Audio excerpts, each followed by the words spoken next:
I got a question from Andy last night. Hey, are you guys able to create a task inside your project management system for HighLevel just when somebody sends in an email to a sub account? We can. And that's exactly what I'm going to show you how to do in this video. So you can see here, we've got a new ticket here inside of our project manager, new support ticket from email. You can see the contact is associated with it. And if I click on it, I can open it up and I can even show the description. And you can see the text here, create task. This is a request for help. I sent the email. So how did I do this? If you go take a look at it, you can see I sent an email into the sub account, which this context is now inside of this task, which is perfect. We want to be able to deliver what does the client need when they're having a problem. The way that I set up this workflow is I just did this real simply.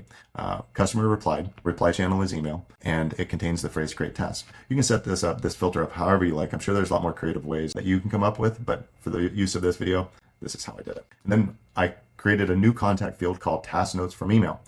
And then with this workflow, I just update that custom field with the message body from the email. And then we use the native workflow action that our project management system creates. Paste in the project ID, you can get that. I've shown you guys how to do that in other videos. The title, what is the title of the task that we're wanting to add to that project? If I want, I can add in any additional custom fields, custom values.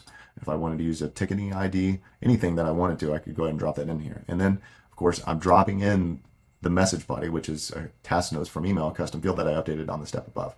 Down below, due in, I want to be able to do it immediately. And if I want to assign it to a specific user, I'm able to do that here. Save the action, and then that's what creates this task inside of this specific project, and it works great. If you guys have any questions, feel free to holler.